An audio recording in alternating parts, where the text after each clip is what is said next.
Hello, everybody. How are you doing?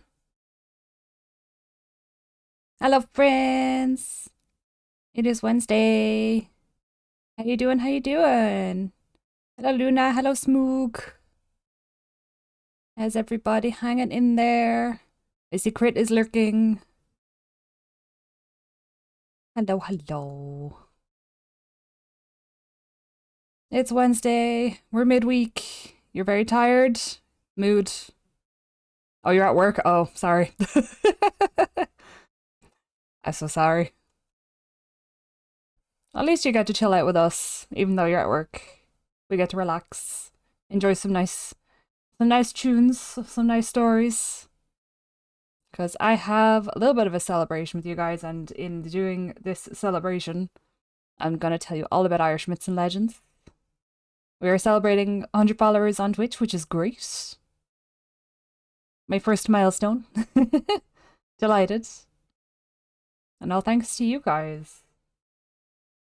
So I am playing lovely music in the background. If you have not heard music such as this is Irish dancing music. Specifically, this is Riverdance 25th anniversary music because I adore Irish dancing. I did it for years. I did it for many, many years, so it is a special place in my heart. So of course I have to share that with you. If you ever get the chance to see Riverdance live, highly recommend it. It is a spectacular show.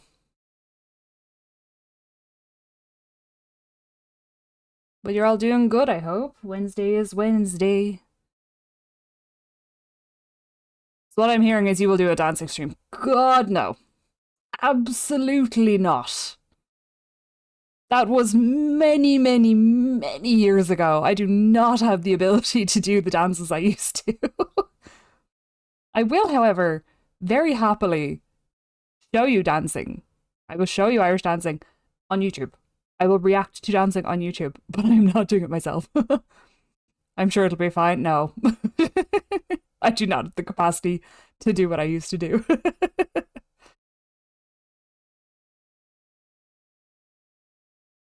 Oh, goodness. I ate food too fast. And it is now hitting my stomach, and I'm like, oh, I'm very full. The fact that you haven't done it in years is what makes it funny. Thanks, Moog. I barely remember them. I barely remember them. I lived and breathed them for like well over a decade.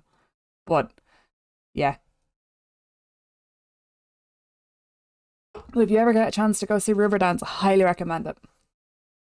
That and that all spawned from a Eurovision act. If you don't know what Eurovision is, go look it up. Again, one of my favorite things to enjoy through the year. Highly recommend Eurovision and its music. It is a festival in itself. Love Eurovision? Yeah. Ireland holds the record for the most consecutive wins. We won 3 years in a row. Up until not last year, the year before, we held the top spot for most wins. And now Sweden and Ireland are matched for most wins. Last year annoyed me to end. Oh, I could go on rants, Luna. I could go on rants about last year. It was a hellscape. It was something else. I've never seen Eurovision like mired in so much controversy. I've never seen it that bad. And it was such a shame because like there were some really, really good acts. There were some fantastic artists. And Ireland very proudly sent Bambi Thug, who at last was a breath of fresh air as something new and modern, even beyond modern. Bambi Thug, they're amazing. If you haven't watched any of Bambi Thug's music videos, highly recommend. Highly recommend. Even if you just watch like the final of them in Eurovision last year, oh, did us so proud. Just a shame about the whole,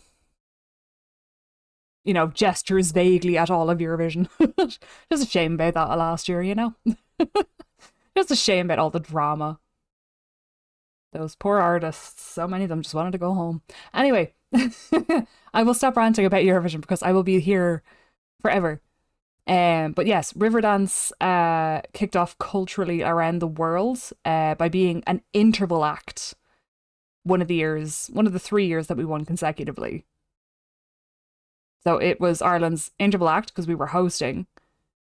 And that same year, we also won again. And Riverdance and Irish dancing kind of exploded worldwide after that, which was incredible. So if you ever get a chance to go see it live, I highly, highly recommend. It is one of my favourite things to go see, even though I have seen it a million and one times. Not a million and one times, several times. I would always go again. If anyone invited me to go see Riverdance again, I would go. Brilliant show. All kinds of music, all kinds of acts. Highly recommend. So today, I am here to tell you stories. In the traditional Irish way of verbal storytelling. A lot of our stories were passed down mouth to mouth, as in like from person to person verbally. It wasn't until I think the early 1900s they started to actually write them down. So the stories I will be telling today, they are stories that I remember from being very young. They are stories that I have read different variations of. Every story changes in its own way. So some of these may not be historically accurate. By historically accurate, I mean the version someone else may have heard. They are literally just stories as I have read them, as I remember them.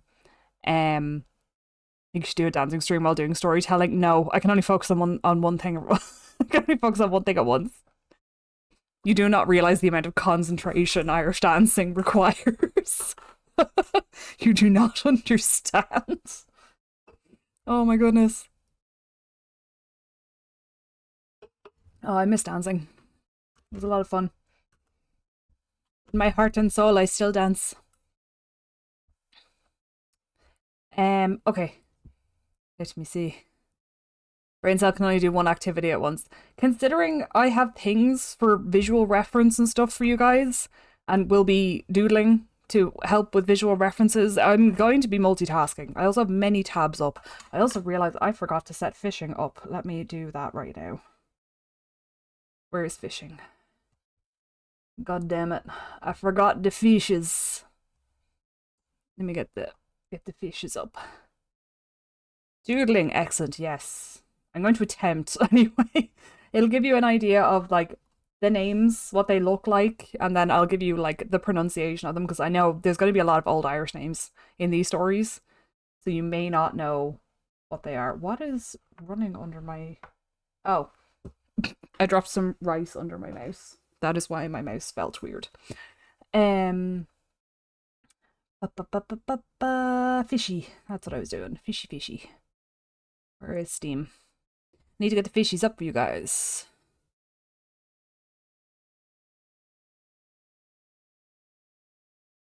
I got everything else up and working. I just forgot to load the fishes. But before you start redeeming anything, at least let me do that. I also have soda, so excuse me if I'm a little bit burpy. I treated myself to a bit more Pepsi. A little bit more Beepus.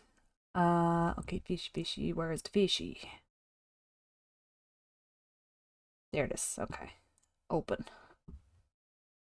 Can't have you guys without your fishing game. It's very important.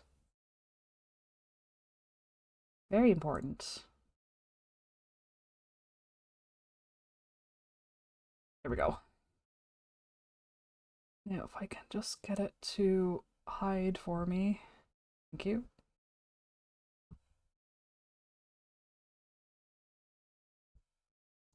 Okay. Cool. I think I have everything there. So, I did make us a new screen to bip over to. I did test everything, so hopefully we'll be good. So I'm going to throw us over that direction because you guys need a tiny bit of context. So I'm going to give you a little bit of an idea of a few things and we'll see how we got on. If you have any questions, pop them in chat. Always happy to fill out a few things. So yeah, welcome to story time with the Lana. We're gonna do some story fun shenanigan thingies. So this is a map of Ireland. Modern map of Ireland. So you can see there's, you know, some people have like different ways of looking at it. Some people say it's like it's an old man's face with a hat. Hang on, let me add another layer here. No, that's not what I meant to do. New layer. So some people say like it's an old man with a hat. So like there's the hat, there's his nose, there's his mustache, and there's his chin and his face. Some people say that. Other people say it's a teddy bear.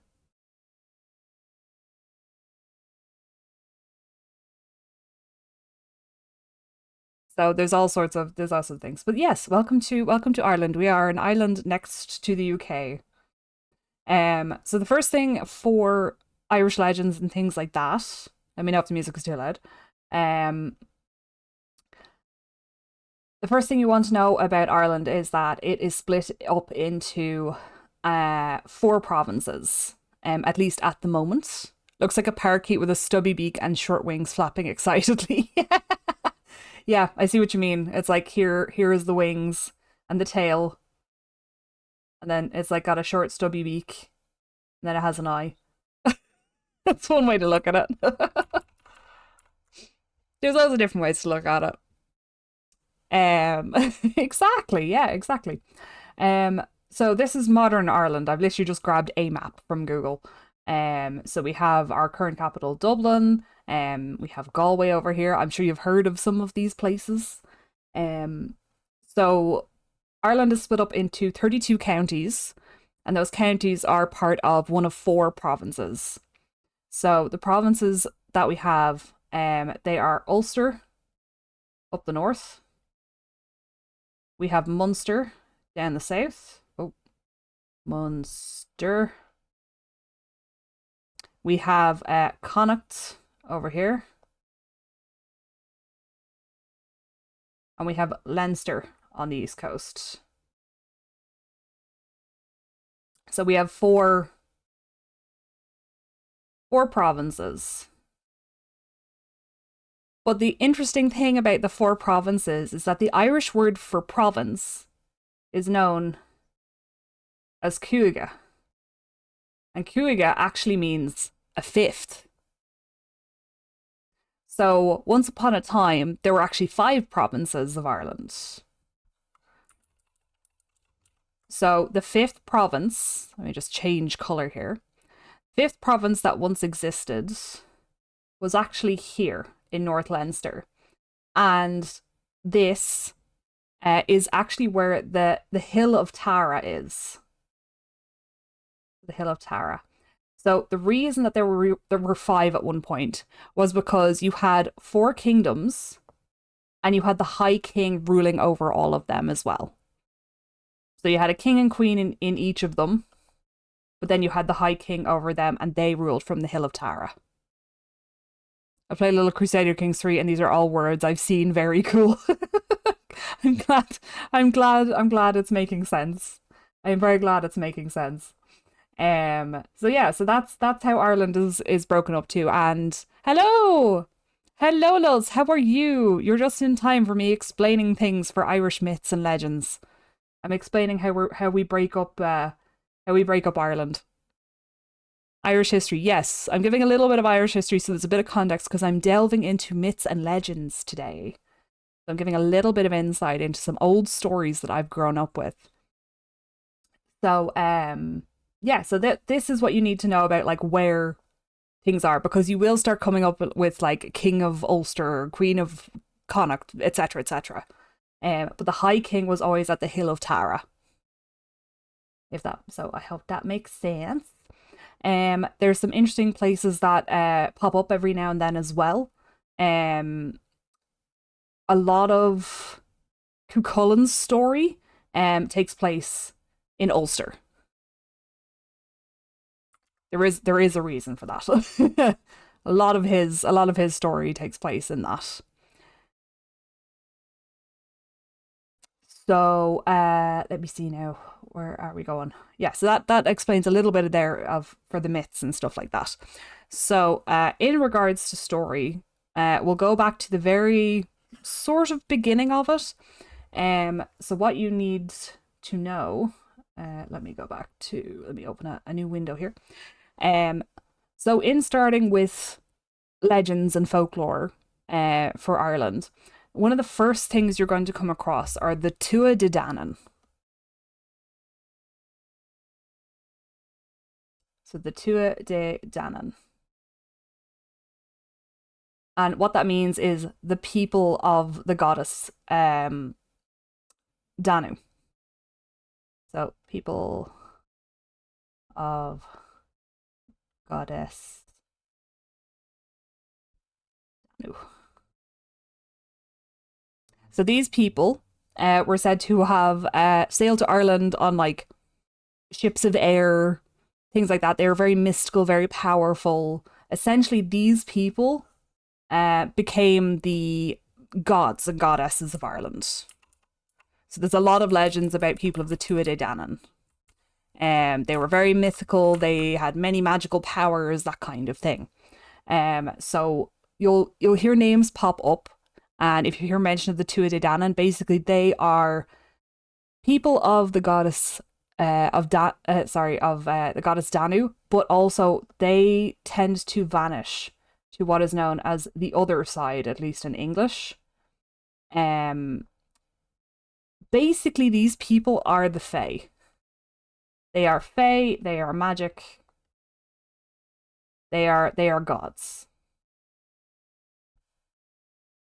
So that's what the Tuatha De Danann essentially are. They ruled Ireland for not that long, according to what I've read. Long enough to make some big legends. Watch out for the fairy circles. I will bring that up. I will bring that up. That's very important. You have to watch out for the fairy circles. But yes, the Tuatha De Danann, mystical, ancient people, very, very magical, and will pop up in stories an awful lot. In relation to Ireland, let me go back to my map. A lot of the rivers of Ireland are named after the goddesses. So you'll find all sorts. You'll find all sorts about the goddesses. So I'll pull up a couple of stories just to give you an idea. Let me grab, where'd I put the thing? Where'd I put the thing I pulled up? There it is.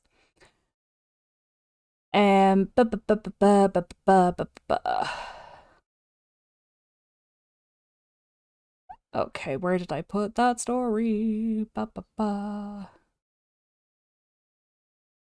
Yeah, so rivers and streams essentially were a border between our world and the other world. So like instead of having mirrors, if you looked into like a calm pond or a river or something like that, you could see into the other world kind of thing. Um, and that's why a lot of the rivers and waterways in Ireland are named after goddesses from the Tuatha De Danann. So Era, let me write Era on this. So Era is the Irish name for Ireland, or Erin. So Era. So Era, which is the official name for Ireland, or the Republic of Ireland anyway, it derives from a goddess of the Tuatha De Danann called Eru, which is Eru, or Erin. I'm sure a lot of people have heard the name Erin everywhere. It's a very popular name. But yeah, she was a goddess of the Tuatha De Danann. So one of the original goddesses. And there's legends about our sacred rivers. Like we have the Shannon, which is the largest river in Ireland, and that has a legend about it. There's the Boyne. There's a lot of history around the Boyne. All that kind of stuff. So yeah, there's loads of stories about that. There's lots of named gods and stuff like that around the Celtic myths, the Irish myths and legends. So some of those will pop up in the stories. So we will I'll explain those as we reach them, if that makes sense. So we'll start off with something. Let's see. I'm just trying to think of the best way to do the story sort of like there's not really a there's kind of a chronological order because you'll have heroes who rise to prominence, you'll have their children, you'll have legends about their children, etc., etc. So let me grab our poll from Discord because I did run a poll over in the Beautiful Waves channel where people voted for what story that they wanted to hear. So let me grab that. So let's see. So there were 3 stories that were the highest. 2 of them are connected. One is about Cuchulainn, and one is actually one of my favourite stories, which is The Children of Lear. So let's start out with The Children of Lear because I think that's kind of removed enough to kind of make sense without having to know too much. So we can work on that. So we'll do The Children of Lear first. So let me pop up our little title here. So we'll do The Children of Lear.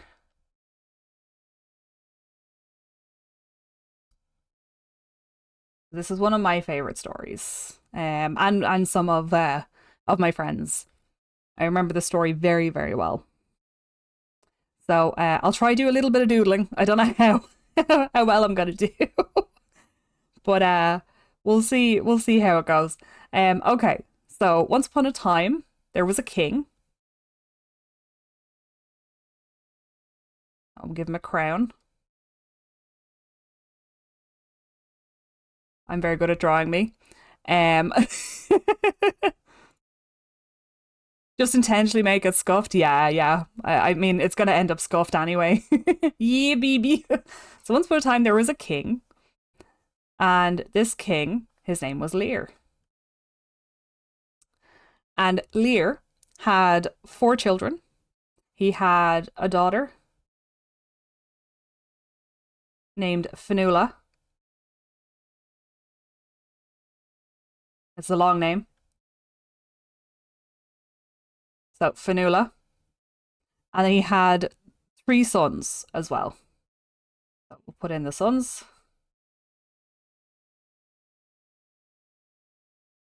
Use my stick figures. And those sons were called Ave or A. Depending on the dialect, it can change. I'll get into that later. Fiacra and Con. So those were that's King Lear and his children, Fionnuala, Ave, Fiacra, and Con. I realise I'm missing a H there in Fiacra. Even I forget my Irish spelling. These were the children of Lear. And they were very happy. They had their mom, their dad, and they were very happy. And then one day, their mom, the queen, passed away. So those family stick figures you see. It is. It is. So unfortunately, the queen passed away, and they were all very sad. So let me grab another one here.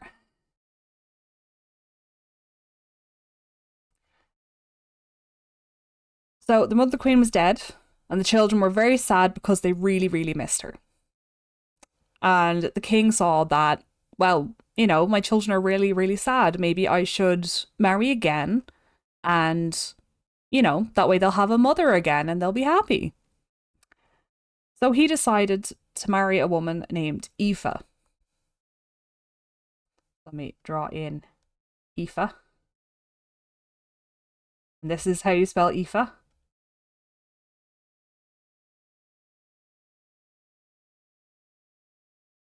In some of the stories, Aoife is the previous queen's sister.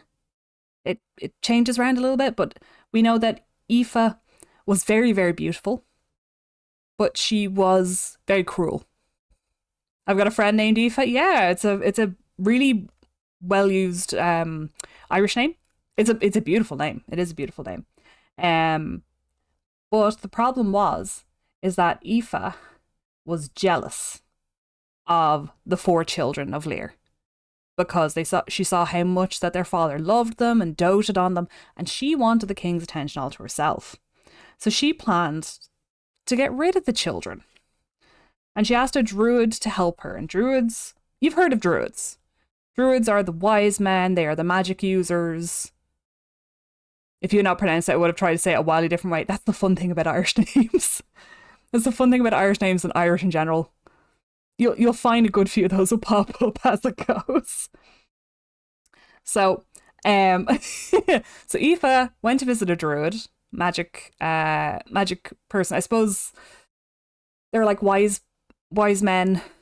They're very in tune with nature, with magic, with the other side, that kind of thing. And together they came up with a terrible spell.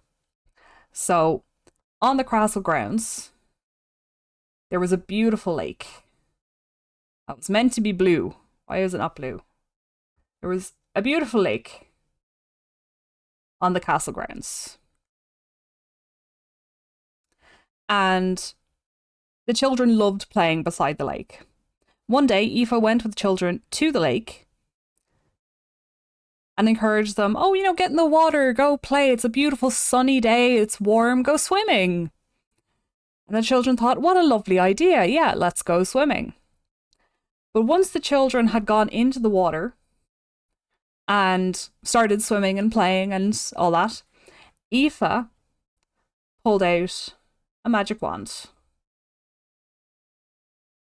And when she waved it over them, there was a flash of light, and the children vanished. And in their place were 4 beautiful swans.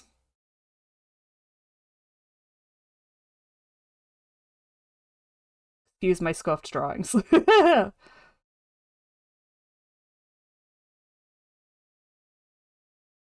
I know swans have elegant necks and look very, very pretty, but I am just doodling for the sake of helping the story. So there we go. We had 4 beautiful swans. One of the swans opened its beak and spoke with Fanula's voice. So we'll call this one here Fanula. So put an F there with an I, so we know that's Fanula. Look at all those chickens! And Fanula said, oh, what have you done to us? Why would you do this? Are you not our mother? Aoife replied, I've put a spell on you. Now everything you have will be mine. You will be swans for 900 years. You will spend 300 years on this lake. You will spend 300 years on the Sea of Moyle. And you will spend 300 years on the Isle of Glora.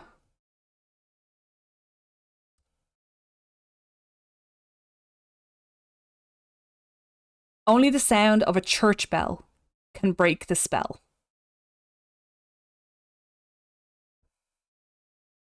So 900 years this woman decided to curse her 4 stepchildren just because she wanted the attention of their father, the king, more than she wanted him to pay attention to his children.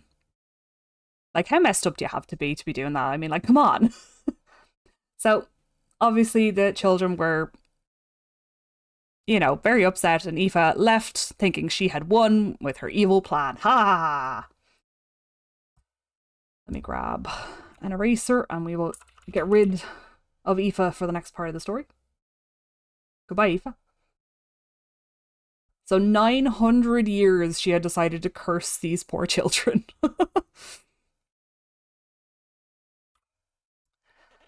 So later that evening, the children, of course, didn't come home. They were trapped for 300 years on this lake as swans. So, of course, the king went looking for them, and he knew they'd been playing near the lake.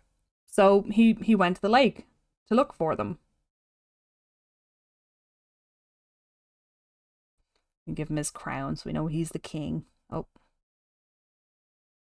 Give the crown. There we go.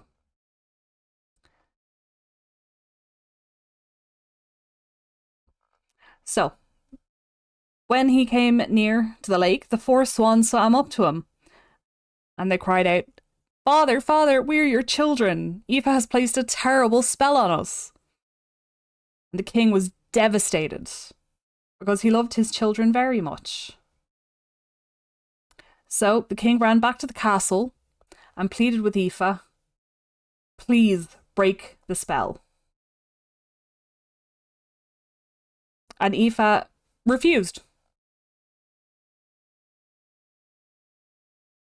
She refused to break the spell. Because he saw how selfish she was, King Lear banished her from the kingdom. Now, there are some some parts of the story here that debate on what actually happens to Aoife. Some say she was banished. Some say she was turned into like a spirit of the air and tossed to the sky. There's all sorts of different punishments that happen to Aoife, but we don't like her. We don't like her. So whatever happens to her, she's gone. Aoife is banished. So she goes. So Lear promised a reward to anyone who could break the spell, but nobody knew how. So Lear spent the rest of his life next to the lake with his children until he grew old and died. And the children, in fairness, were right beside the kingdom. Everyone knew their story. They knew who they were. So those 300 years passed more or less pretty happily. At least they were near friends, they were near family, and it passed happy enough. However, after those 300 years were up, they now had to go to the Sea of Moyle. So the Sea of Moyle is a cold and stormy sea between Ireland and Scotland. So let me grab my Ireland map again. So between Ireland and Scotland would have been like up here. It's cold, it's stormy, it's nasty. It's not a nice place to be. So for those 300 years, they had to stay at the Sea of Moyle. And the poor swans were tossed around. I love PowerPoint story time, yes. The poor swans were tossed around by the wild waves. They were dashed against sharp rocks, they had little food, and the years passed slowly. But every time it got very rough in the ocean, Fionnuala, who was the eldest sister. Put her wings in here. She would gather her younger brothers to her. And she would have Eve under her one wing. She would have Fiacre under her other wing. And she would have Con cuddled against her chest. And together, that's how they weathered the years at the Sea of Moyle. Kept huddled together. So once the 300 years, the very rough 300 years at the Sea of Moyle were done, the time came for them to fly to the Isle of Glora. Even though the swans by now were 600 years old, they were very old, very tired. And even though it was warmer on the island, there was lots of food, they were very lonely because, of course, no one at that point knew who they were. No one knew anything about their story until someone approached them and Fionnuala told them the story. So, of course, they became very famous in the area because people would flock from miles around to come and visit the talking swans. So while they were warm, they missed their family very much. They missed their homeland very much. But then one day, they heard the sound they'd been waiting 900 years for. It was the tolling of a church bell. The bell was ringing in the tower of a little church. And an old man, I think it was the priest in some stories, approached the swans when they went to look for the sound of the bell. And he was shocked to find that the swans were talking. So the swans, Fionnuala especially, explained their story. So he went inside his church and he brought out some holy water. And Fionnuala said, you need to baptize us because we are very old and the spell is about to break. So as soon as the swans stepped onto land, they began to change. And they changed into an old woman and three old men. They had aged 900 years. And of course, they were terrified. So the priest decided before they passed away, they needed to be baptized so that they would be, that they go to heaven. And just after they were baptized, they fell to the ground and died. And when they were buried in the same way that Fionnuala had told the story, with her in the centre, with one brother on her right, one brother on her left, and the other one with her. And that's the very sad story of the children of Lear.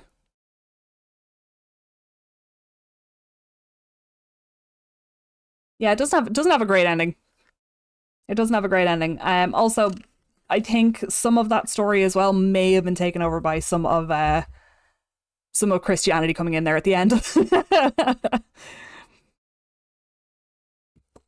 So yeah, that's the story of the children of Lear. Those poor children. Jesus came in with the post-it. Oh my god, Dia. Oh my god. Yeah, so that's the children of Lear.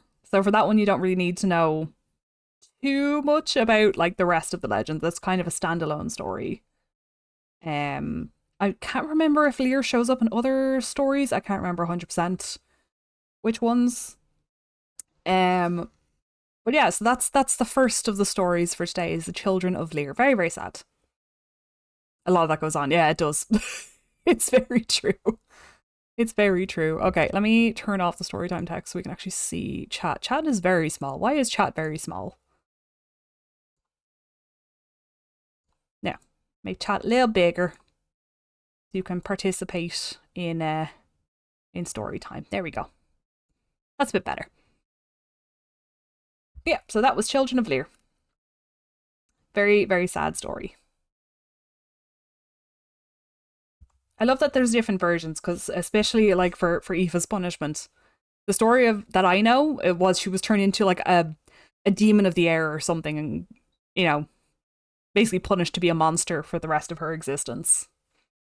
Which fair, she deserved that. Those children did nothing wrong. Those children were just being children. So, let's see. We'll go on to another story. Let's see. Okay, so you guys are familiar. I have no doubt. Have you ever considered maybe the kids had bad vibes? Really? Really? You're very funny. You're very funny, Smook. You're very funny. Okay.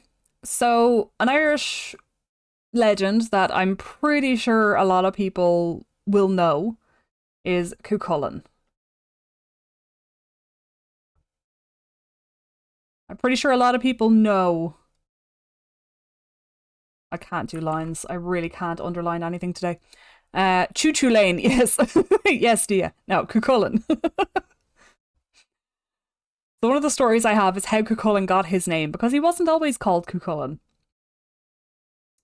Um, Choo Choo Lane has just become a meme in the Final Fantasy 14 thing because there are monsters called Cuchulainn or Choo Choo Lane. So it's not Choo Choo Lane. It's not this. That's wrong. It is Cuchulainn.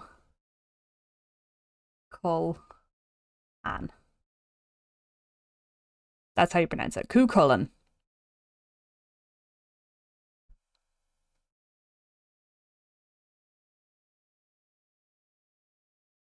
Cuchulainn is a very famous Irish hero, Irish legend. He's been all sorts of media.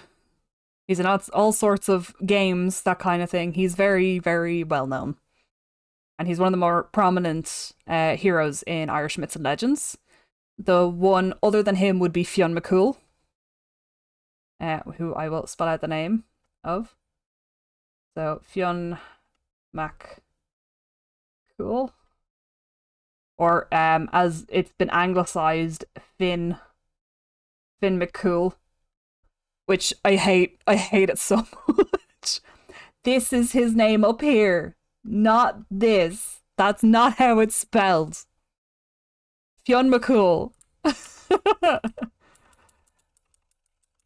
So him and Cuchulainn are two of the major heroes that you'll find like a lot of stories and stuff about, like from their childhood up through until like their heroic deaths, etc., etc.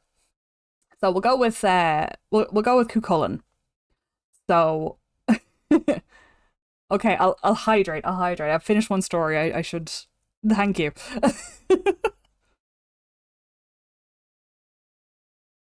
Okay. I have hydrated. So Cuchulainn. So there is a story before we get to Cuchulainn himself, which is one of his parentage. So there's a lot to do with the royalty in Ulster, but I'm not going to get into that story at the moment. So what you need to know is at this time, there was a man named Conqueror MacNassa. So I'll draw a little stick figure of him, and he has a little crown.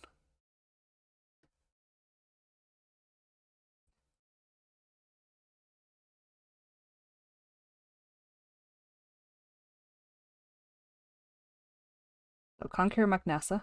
Finn McCool sounds like a 90s sitcom villain. So Conqueror MacNassa, also known as Connor MacNassa, if you want to go with that, if that's easier for you.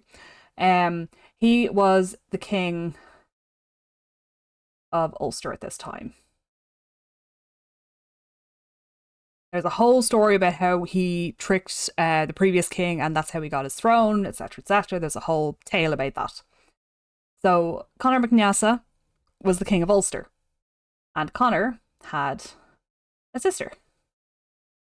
And what the hell was her name again? I'm trying to remember what her name was. Hang on. Let me check my notes as I, fall over everything. Where the hell is that? No, this is the wrong notebook. 2 seconds. I need her name. Where did I put her name? Gigi, where did I put her name?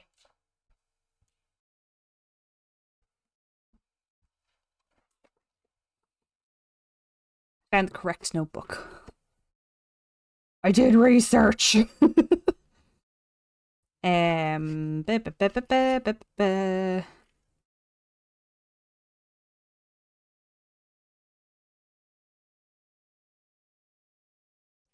Dictra? I feel like it's meant to be a early version of Deirdre. Dictra. Let me spell it out. Dechtire or E. Jeez, I can't write. So Dictra, or I'd say Deirdre is probably the closest equivalent to it. So when her brother became king, she essentially became a princess. So she gets a little crown as well. But because of that, and in order to try and unite the chieftains who ruled in the area, so essentially they kind of like ruled their own tribal areas. So you had the king over the chieftains of the tribes. So in order to forge an alliance with one of the chieftains, in order to keep peace in Ulster, Dictra was put into an arranged marriage with an older chieftain who had a powerful army. So, of course, being a young woman and being in an arranged marriage to an older chieftain, she wasn't very happy on her wedding day. very much not happy on her wedding day.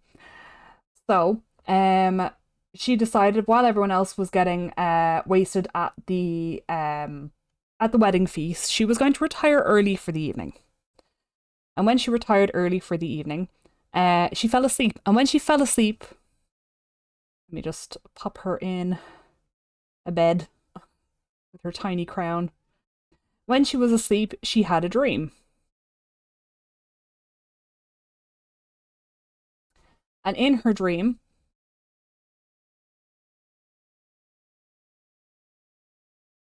let me grab the right color here. In her dream, she met a beautiful man.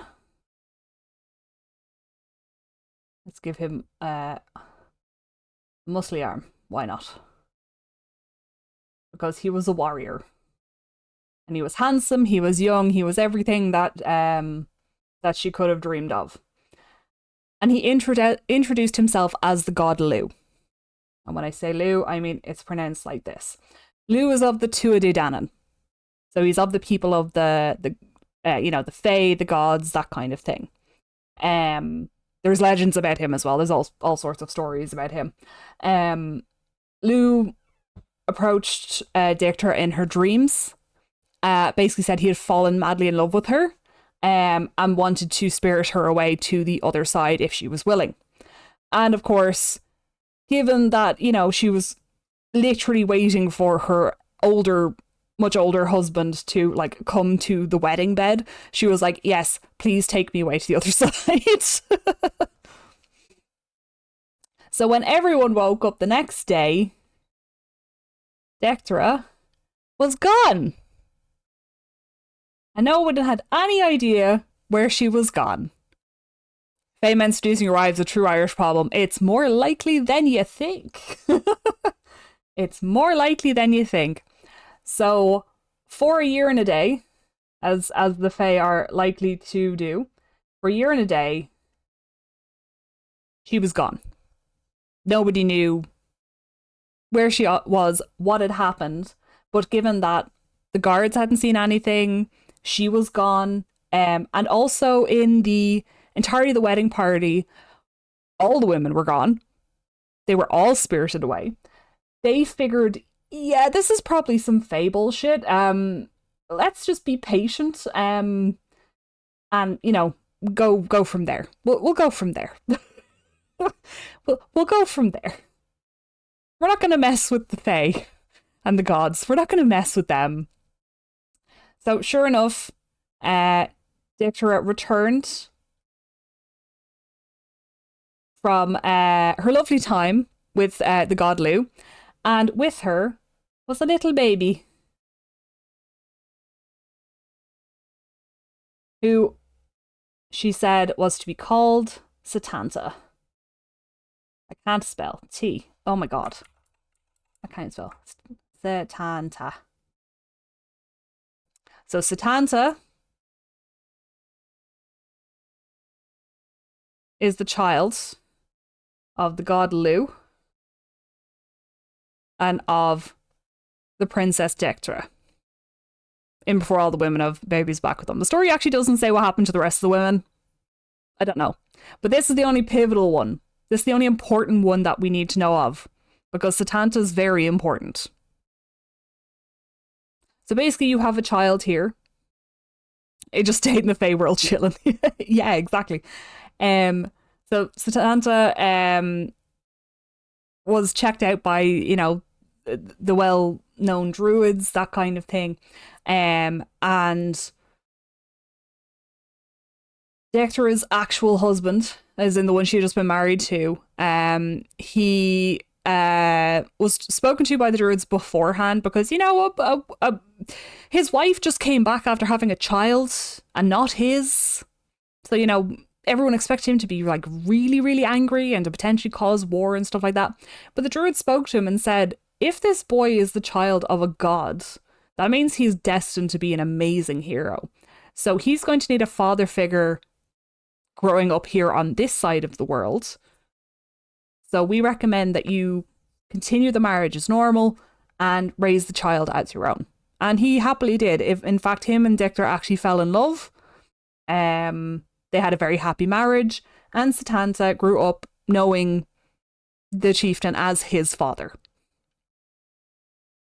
Good for her, for real, for real. Yeah, exactly. So that's how we get Satanta, who is a child of a human woman and the god Lu. So in having that background, we come to Satanta at the age of about, I'd say about 10 or 11, maybe younger, because some of these stories get really weird. But Satanta, as he was growing up, he was faster than everyone, he was stronger than everyone his age, he was incredibly smart, and he loved hurling. If you have never seen hurling, or hurling, hurley, it is a sport played here in Ireland, where basically you have your hurl, which is what you use to play it. It's a stick with like a rounded end, and you have a ball. So basically, you can balance the ball on the hurl. This is called a hurl. This is a hurl, and the ball is actually called a schlitter, and it's very heavy, very dense ball. When you chuck wooden balls around with, kind of like it's I want to say similar to lacrosse, but it doesn't have a net on the end of the stick. It's flat, so you have to balance it and like bounce it on it, that kind of thing. So kinda, yeah. But it's a very ancient sport, and it's still played today. So you had the schlitter, which is the ball, and you had the hurl. And Satanta loved hurling. Loved it. He was in the GA. He was in the GA. Oh, dear, you're learning more and more every day. You really are. So, so when he was old enough, Satanta, given that his mother was, the princess of Ulster, give me that citizenship. Given that he was the nephew of the King of Ulster, so he was entitled to a prince's education, essentially. So he was sent to Ulster when he was of age to introduce himself to his uncle, and to obtain the education befitting a prince. So he did this by joining in a hurling game of a bunch of other youths his age, where the king was overseeing it. And he was destroying the game. Like, he was literally winning everything. And some of the youths didn't like that. So, of course, they tried to pounce on him and beat him up. But Satanta beat them up instead. And, of course, this made the king sit up and notice, because he didn't look like he'd be able to take on, like, 6 other boys his age, and he did. Not a bother on him. So we called the boy over. Satanta introduced himself and let the king know, yes, I am your nephew. I'm here for my education. Let's go. Make me into a hero that everyone says I'm meant to be. So that was how the education started. But one night, the king was going to his friend's house. And his friend was a well-known person called Cullen. And Cullen was known for throwing these huge parties at his house. So he invited everyone to these big parties, the chieftains, their men, all that kind of thing. Someone had a drink or two and they write this story. So Cullen invited Connor. Connor had said, right, Satanta, we're going to this big to-do. And Satanta said, you know what? I'd rather play hurling for a little bit longer, so I will join you when I'm done. I will come and join you at the party when I'm done. So Connor said, grand, not a bother. But what people forgot is, once everyone was at the party, Satanta was forgotten about because, of course, why would you remember a kid in the midst of like all these chieftains and friends, booze is flowing, that kind of stuff. So when Cullen thought that everyone was there, he released his wolfhound. Excuse my dog drawings, they are terrible. So Cullen was known in the area for having the best guard dogs ever. And these were Irish wolfhounds. They were huge. Irish wolfhounds are horses in themselves. They are huge dogs.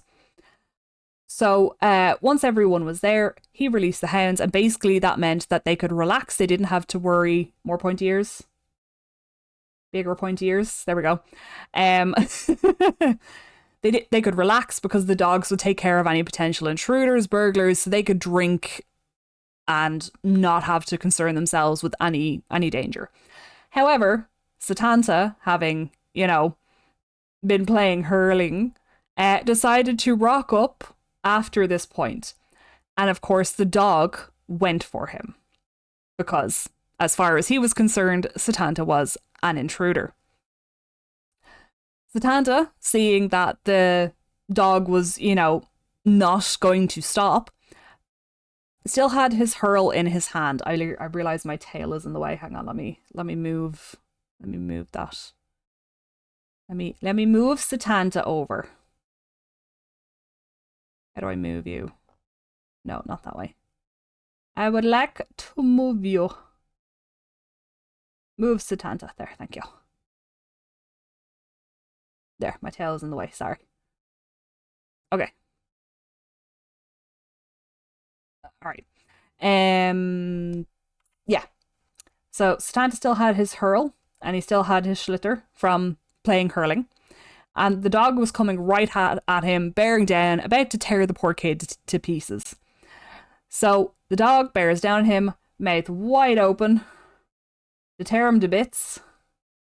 And Satanta hits the schlitter with his hurl so hard that it goes into the dog's mouth, through its body, and out the other side, and kills the dog.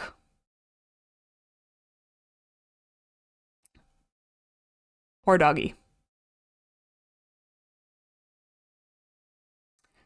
So, of course, the rest of the party, hearing the dog, barking and sound like it was going to attack someone, and then the noise of something else happening, thank you. Of course, they all rush out of the house, expecting to see Satanta torn to pieces. So you've loads of people piling out of the house, going, "Oh my god! Oh my god! Oh my god! Oh my god!" Connor's like, "Oh no, my nephew! Oh no, the heir to the throne! How desperately bad!" And they see that the poor dog is dead. Poor doggy is dead.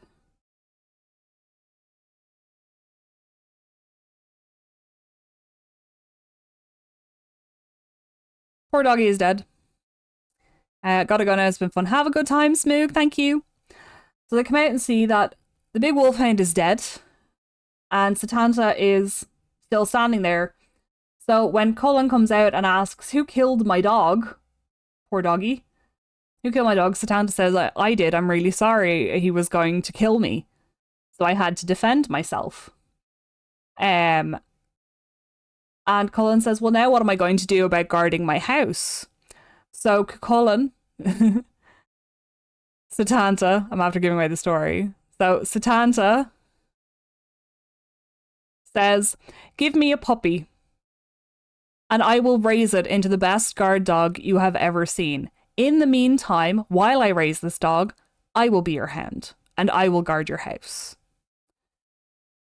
The Irish for hound is coo. And of course you had Cullen. Because Cuchulainn means the hound of Cullen. And that is how Cuchulainn got his name.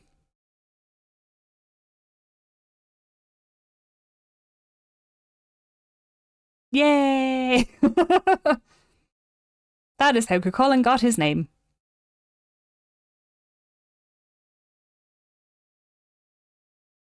So that's end of story 2.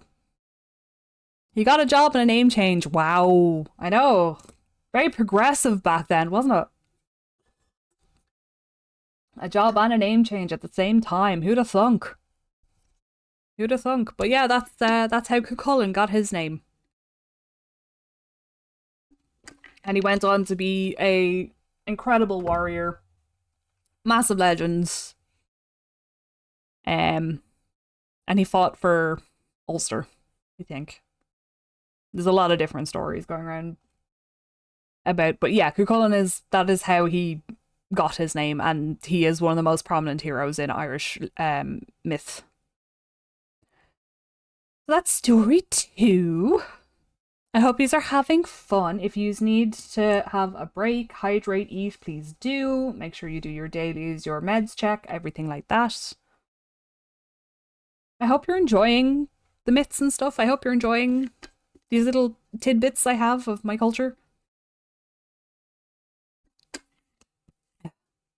The blood of Cuchulainn.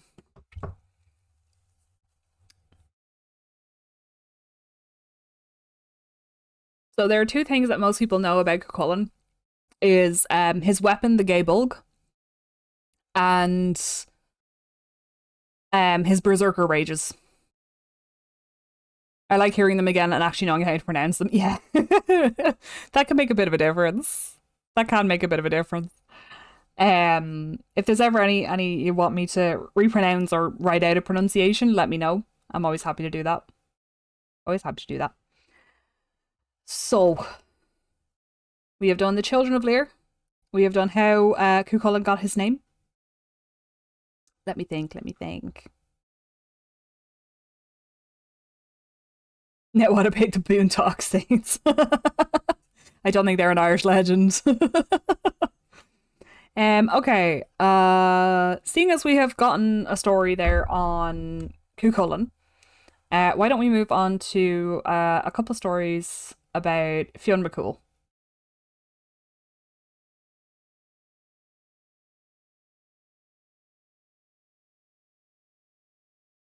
They should be. So we'll move on to Fionn McCool and do a couple of stories about him. So Fionn McCool's story starts basically with his mother dropping him off to be trained. Let me just find my notes. Where are my notes? There they are.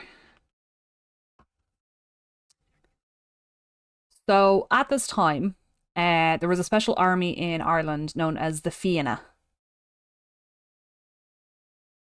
And basically this was the army for the High King. Pretty sure it was the High King. Anyway, army. It was made up of like the strongest chieftains, the strongest warriors, etc., etc. Fimsh, yes. This is going to involve your favorite part, your favorite story, Dia. Don't worry. Don't worry. So you are not at all nerding out on folklore and legends, are you? I love folklore and legends. I really do. I love stories. I love stories a lot. So so this army, the Fianna, they had the strongest leader um of all that they had was known as Cool.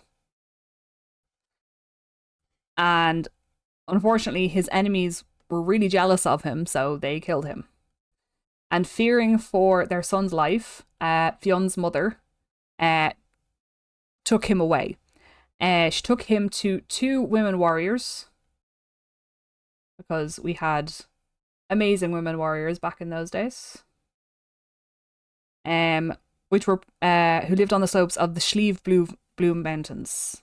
Slieve Bloom is pretty prominent in legends, and I can't for the life of me remember where in Ireland it is. Let me double check. Because it pops up a lot in the stories, and I just can't remember where it is. Where is it? Slieve Bloom. I'll put the name up. Slieve Bloom Mountains are in... Oh, they're in County Offaly.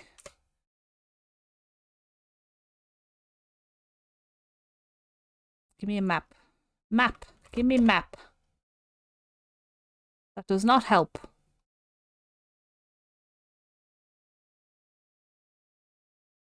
Okay, there it is. Now I know where it is. Okay. Let me go back to my Irish map, my Ireland map. So the Slieve Blue Mountains are somewhere here in the centre of Ireland. Somewhere around here. Somewhere around here. So he was brought to these warrior women in order to train him in how to be a warrior and to save him from his father's enemies.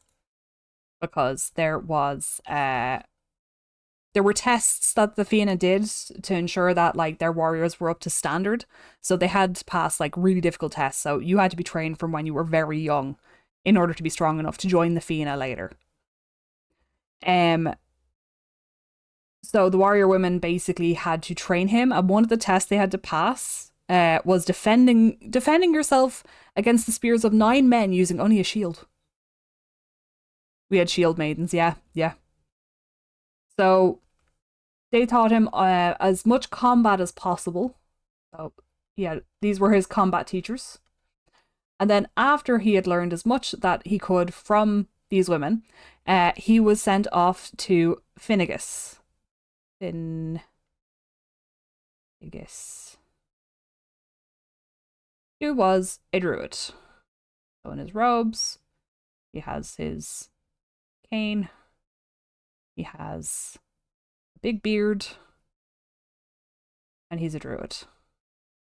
So he was sent off the druid to learn poetry and about the world and all that kind of stuff. Because that was where you sent your kids to learn in those days. They didn't have no schools. So Finnegas lived next to one of the famous rivers in Ireland known as the Boyne. The Boyne being on the edge of Ulster on one side and Leinster on the other. So Finnegas lived on the banks of the River Boyne. He'd spend years here. He would fish in it. It was the source of water, that kind of thing. So when Fionn was sent there to learn, he also learned these skills as well as his poetry and all that. But Finnegas was obsessed. He was obsessed with catching one particular fish. And this fish was known as the salmon of knowledge. Salmon of knowledge. So the reason it was known as the salmon of knowledge is that it was an ancient fish that had gathered knowledge from over the years, but there's also magical reason behind it because there was a part. I'm trying to remember the legend. There was part of the river that would have like chestnut trees. Was it by chance golden? Salmon PhD. There was a part of the river over which chestnut trees hung, and they were magical chestnut trees. And of course, these would fall into the water. Let me grab that. So these would fall into the water, packed with magical knowledge, and the salmon would, of course, eat them. So because the salmon had eaten these for years and years and years, was very smart, hadn't been caught. It was the biggest, it was the oldest, it had lots of knowledge. So the legend went that if you were the one who caught the salmon of knowledge and ate it, you would obtain all of its knowledge. So, of course, Finnegas was very much obsessed with catching this fish. And one day, while Fionn was, well, it wasn't even that it was like you'd get just its knowledge. You would know everything in the world. You would have a world's worth of knowledge from this fish. So Finnegas, of course, wanted to be the smartest druid, so of course he wanted that fish. And one day, Fionn heard a shout coming from the river where Finnegas was fishing, and sure enough, Finnegas had caught the salmon of knowledge. He had actually managed to catch it. So let me put in Fionn here. with a little surprised face. There we go. Man with his beard. So, Fionn being his apprentice, excuse me, Fionn being his apprentice, of course, Finnegas turned, sorry, Finnegas. Finnegas turned to Fionn and said, take this salmon, put it over fire and cook it for me. Prepare it and cook it. Remember, you mustn't eat any of it. So Fionn did as he was told because he was a good student, a good apprentice. So you clean the salmon. There we go. He cleaned the salmon. He put it over the fire. Well, that's meant to be orange. He put it over the fire and started cooking it.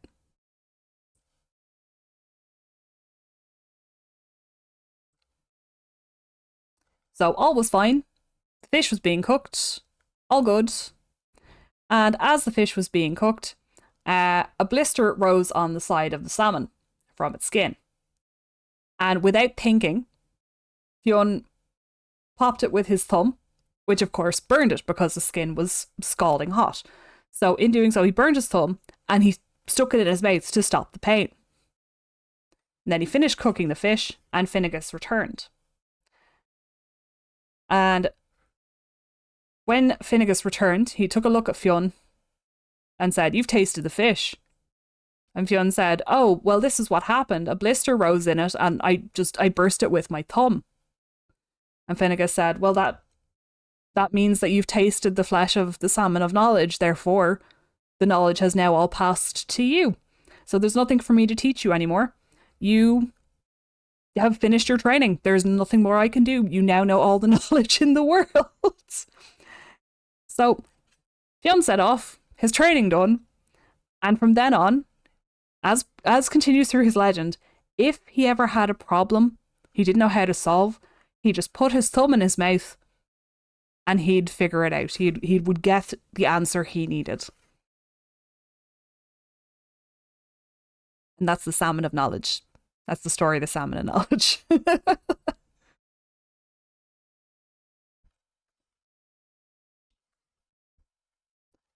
So yeah, that's the salmon of knowledge. There's a great story of Fionn McCool that I haven't been able to find in any books in a long time, so I'll tell it anyway. This is one I remember from way back when. This is one I haven't been able to find again, but I remember this vividly because it was one of my favourite, and it does involve Fionn McCool. So I need to get a picture for you guys first. So it relates to a literal place in Ireland you can go to. It looks very, very cool. But let me grab what it looks like.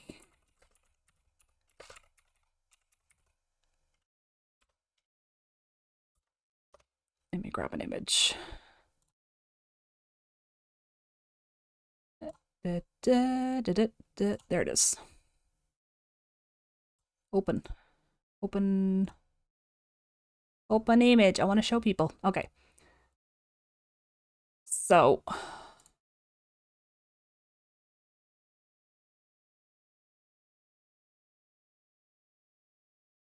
here we go. I show. Here that.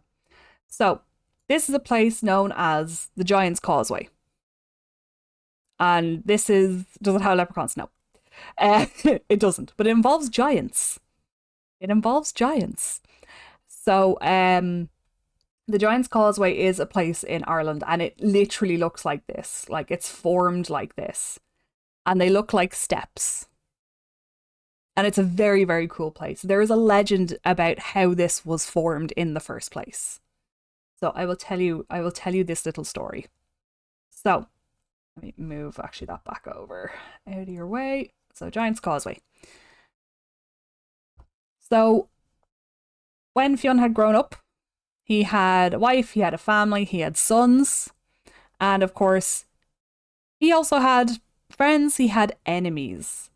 And Fionn was known, when he was older, he became the leader of the Fianna, like his father had, but he was even stronger, he was even smarter. So Of course, word of his fame, of his strength spread. It even spread across the sea.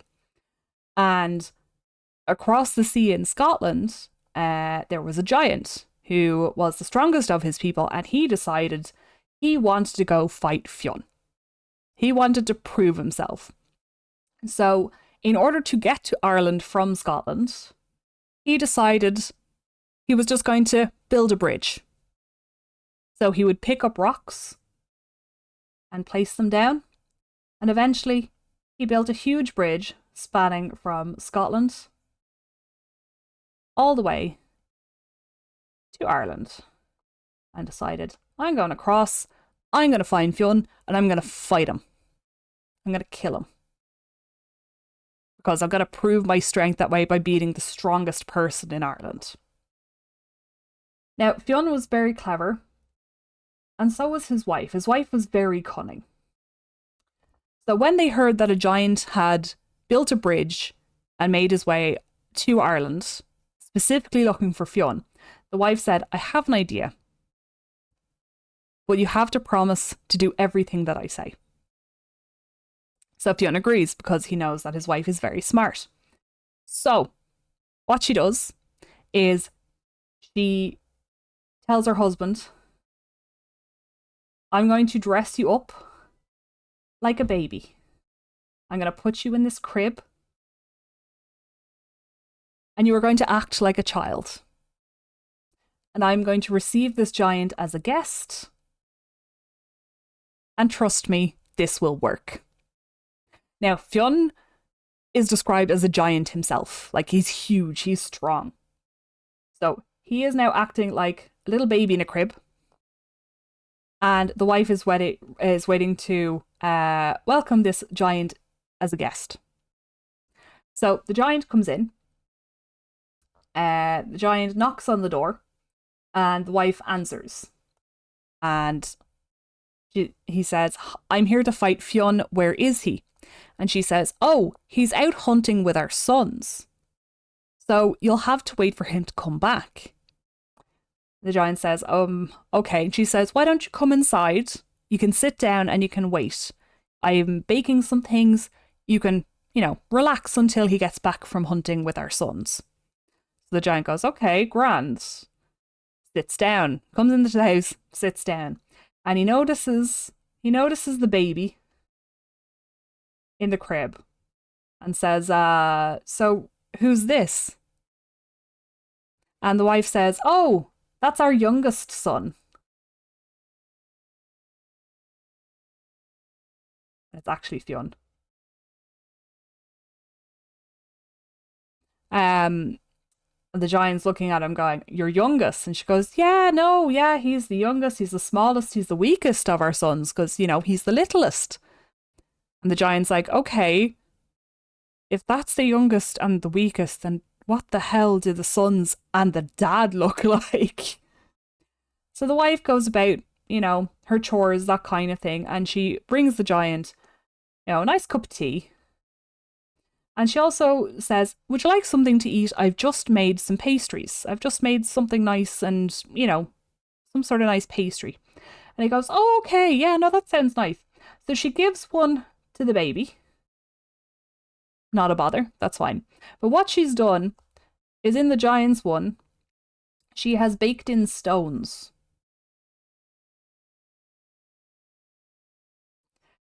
And so the giant bites into it. And of course, it breaks his teeth. And he's like, what's in this? Oh my God, this is so tough. This is so hard. And she's like, what are you talking about? This is the softest thing I make for my children. And he looks over, and the baby, quote unquote baby, is there eating away. Not a bother. And she said, it's the same thing he has. So the giant's like, oh my God, these kids are raised on rock hard food that I can't even bite.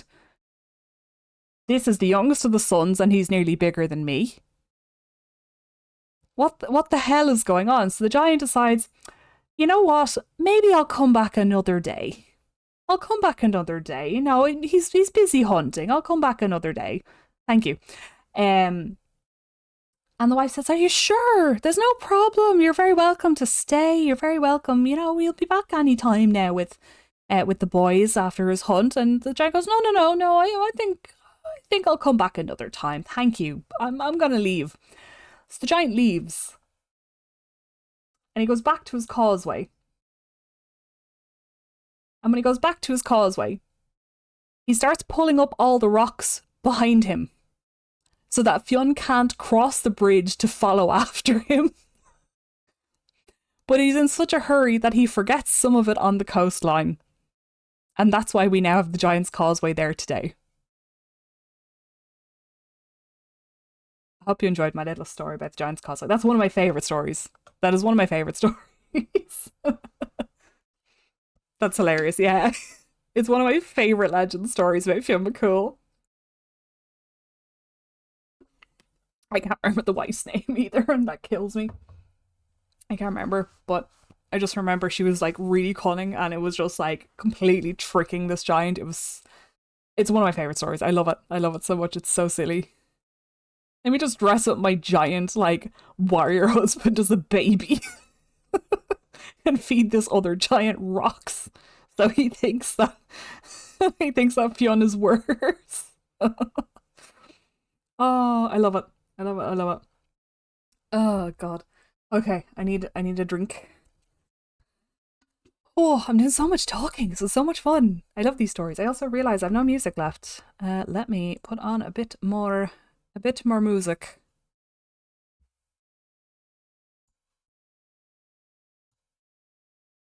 We mix it up a little bit. Cool.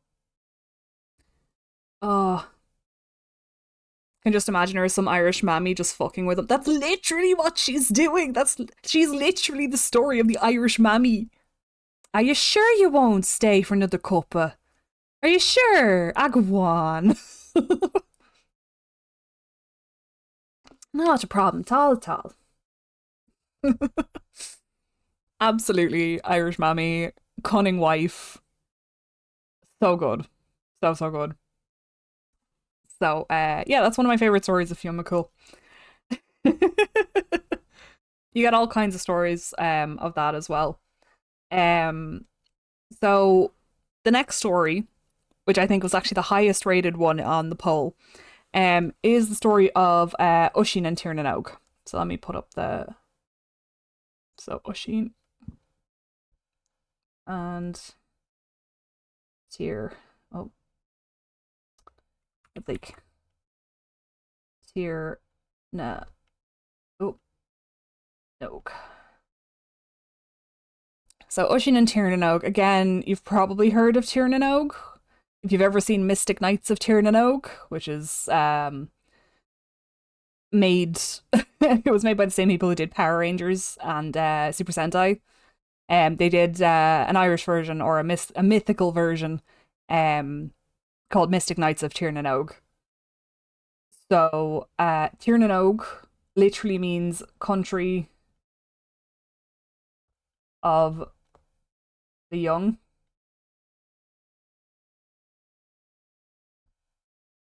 So Tiernan Og, country of the young. That's what that means exactly. And Oisin is our main character for this story. And Oisin is the son of Fionn McCool.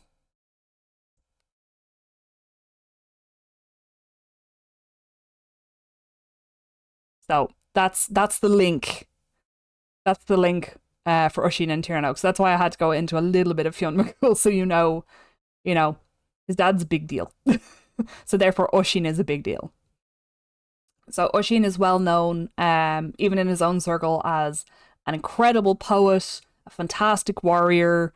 He like nearly rivals his dad, but he very much loves his dad. His father is very doting on him. So I mean, Fionn is an Irish Fae Nepo baby. Oh my god. I don't think Fionn was Fae though. I'm pretty sure Fionn was just, well, I suppose a quote unquote normal dude. He was just trained really well and then obtained the salmon of knowledge as knowledge. So that's how we got that. But yeah, no, he doted on Oisin. Oisin Like he very much loved his son Oisin. So let me go to another layer here. Um if anything, I'd say Cuchulainn is the Irish Fine Apple baby. So Oisin, at this point of the story, he's out hunting with. You heard it here first, folks. At this point, Oisin is out hunting with his father and the Fianna, so he's become part of the Fianna himself.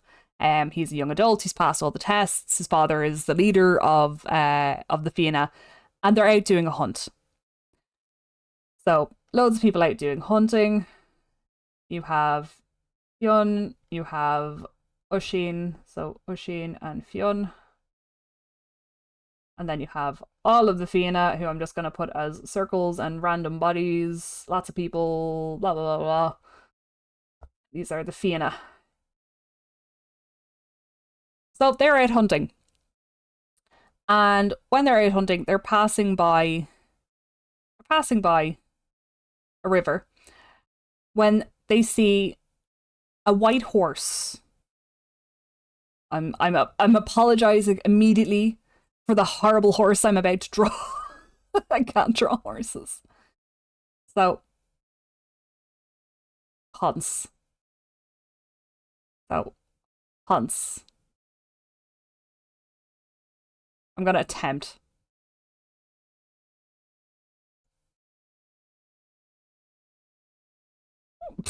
This is terrible. Horsey and has a mane. There we go. So they see a beautiful white horse, and on this horse is the most stunning woman that they've ever seen in their lives.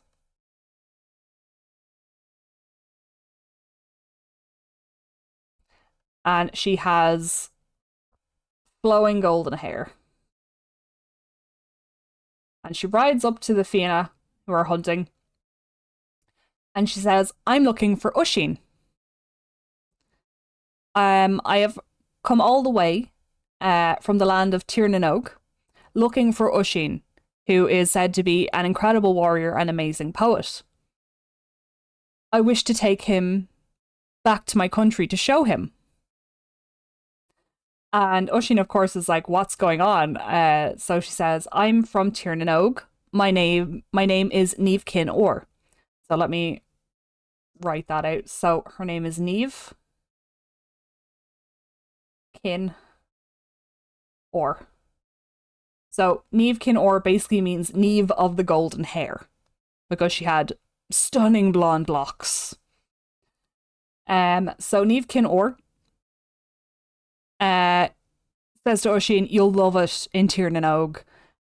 You can come and visit and come back to your home afterwards. And Oisin says, oh, okay, that sounds like it could be fun. So Fionn doesn't really want him to go. But Oisin insists. So Oisin gets onto the horse with Niamh, and together they ride away to Tir na Nog. So Oisin and Niamh go to Tir na Nog, and it is a beautiful place. There is no illness, there is no sadness. It is stunning. Everyone's young, everyone's strong. And eventually Oisin falls in love with Niamh and they get married. And before he knows it, 3 years have passed. And he starts to feel a bit homesick. So he says to Niamh, I'd really like to go back home for a bit. I'd like to see my friends and my family. And Niamh says, well, if you go back home, there's a chance you may not be able to return. So she says, what you need to do is you can stay on the white horse that brought you here.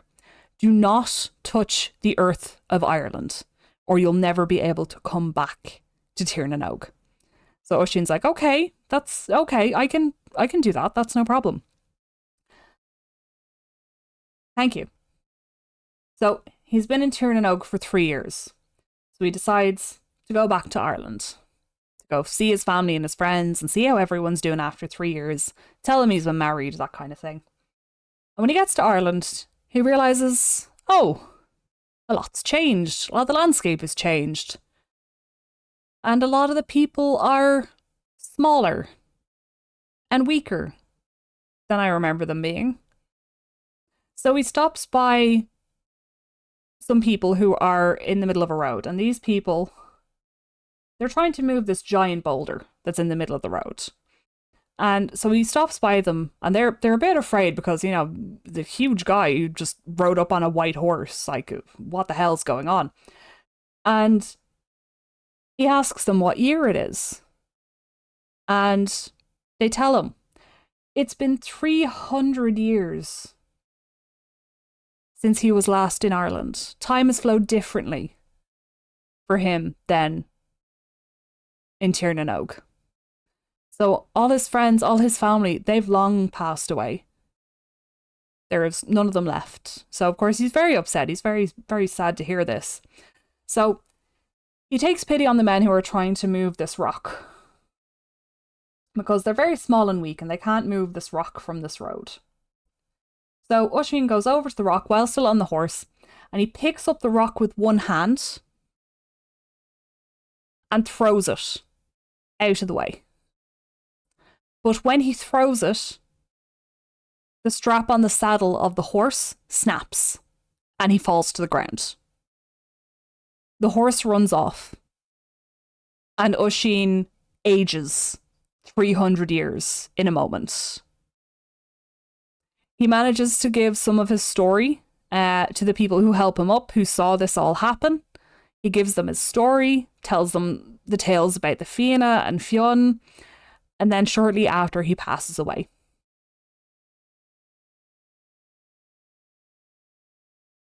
And that's the end of the story.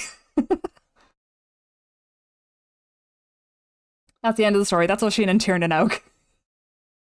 A lot of these stories don't have very happy endings. Yep, so that's Oisin and Tirnanog.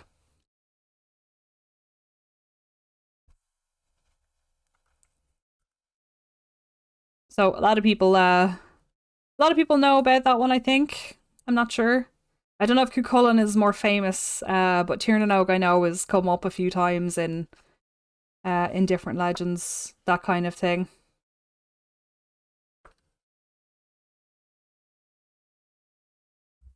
So yeah, that's some of the stories I have. There's other legends and things that pop up now and then. I mean, like you've all the things about the Fae. Loads mentioned earlier about the fairy circles. There's loads of stories about that. There's so like if you, I know there's all science stuff behind this, but like this superstition keeps going to this day. So if you see a circle of mushrooms anywhere in like a field or grassy plain or anything like that, if you see a ring of mushrooms, that is a fairy circle. That is where the Fae have their little parties at night. And God help you if you ever stand in one of those Fae circles. You will be cursed by the Fae because you have trespassed into their realm. You have trespassed into their party area, and they are going to be very, very angry with you. So don't do that. If you see a ring of mushrooms, leave it alone. Don't touch it, don't step in it, because the Fae will curse you. And that superstition continues to this day. Continues to this day. The amount of things I've heard of like construction workers refusing to work in certain areas because like there was a big ring of mushrooms, etc., etc. And then their boss goes out and is like, oh yeah, no, I'm going to stomp all over that and you're going to get to work on it, only the next day for him to be in like a horrible car accident or something like that. Don't fuck with the Fae. Very important. Sometimes they can be benevolent, sometimes they can just be downright nasty. But it's all in their perspective. I remember there's a famous story about a Fae tree that people refused to cut down for a road for like 90s, for like in like the 90s, 80s. Yes. There was also an attempt to build a road through the hill of Tara, which was hugely, hugely protested. That is like a heritage site. That is an ancient site of legend. They tried to put a road through it. The entire country went no. So what I'm hearing is go in the circle at your own risk, my guy. At your own risk. Good luck to you.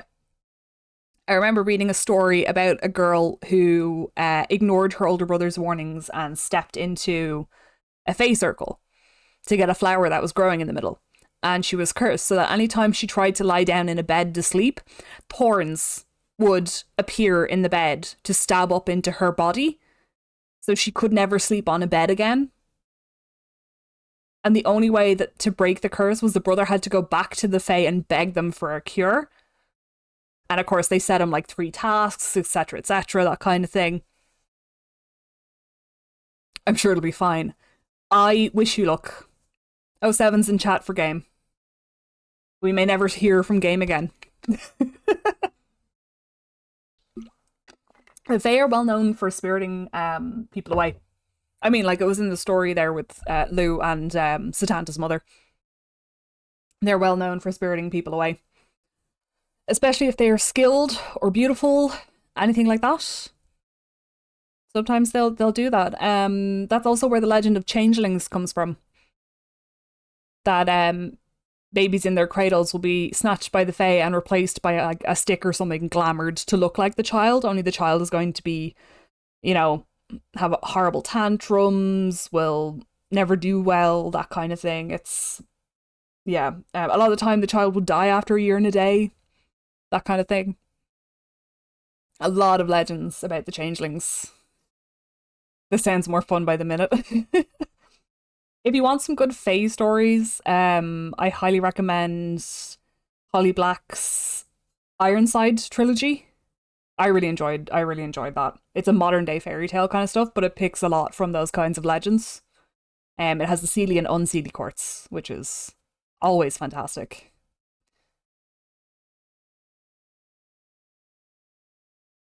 So yeah, that's just some of the legends and stuff I've shared with you tonight. Are there any other stories you guys would be interested in? What I'm hearing is I can get my own isekai by going inside a shroom circle in Ireland. I'm in. Good luck. I wish you luck. I wish you much luck. What other stories? Did have the story of the brown bull of Cooley or Antoine Bob Coolina. Coolina, the words. That one might be a bit long, but it does include Queen Maeve, who's another famous figure. I'm sure people have heard of Queen Maeve, maybe not. That one, unfortunately, I don't think I have a story on, but I do have some fairy stories. Let me see what I have available. What do I have in my notes? Oh, there's also Deirdre the Sorrows. I wonder if that's that one. Let me see if that's the right one.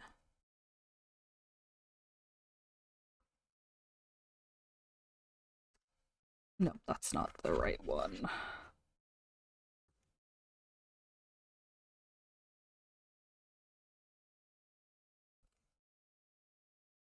No, that's not the right one.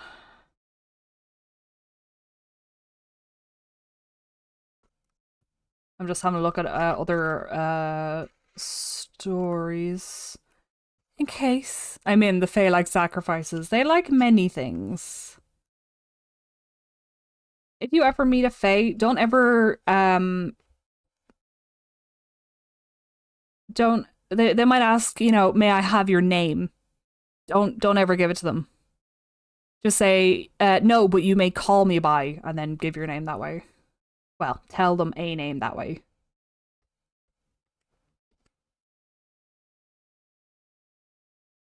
There's a lot of books with like anglicized versions of the stories. I'll just say, go on. What will you say? What will you tell the Fae game? What will you tell them?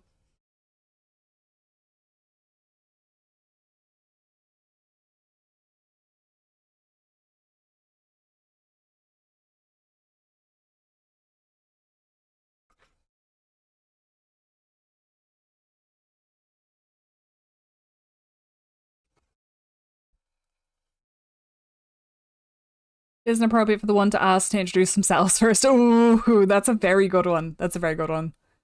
Why do you think I told none of you my actual name for like 2 years? Yeah, to make sure we weren't Faye first, of course. Be very careful giving names. What if I'm Faye? No, I'm a dragon. You're relatively safe with me. Relatively. You know, just a bit. Just a tad safe. Let's see if I have the brown bull of. Ah, the time book cooling out. I do have it here. Okay. Would you like to hear another Cuchulainn story? This one probably won't have many doodles, because I'm just going to read. I could just read this. How long is it? Not too long.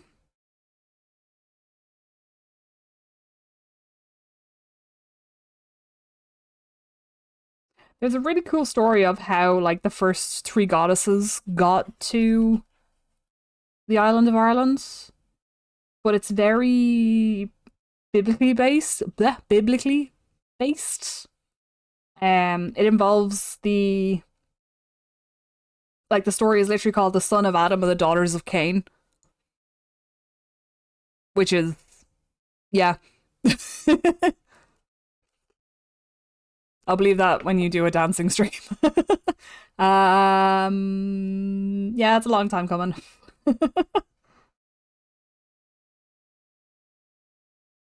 So, the basics of the story of how the first three goddesses got to Ireland is related to, like, the first stories of the Bible with Adam and Eve, which is really like, okay, who wrote this? I don't know. Um,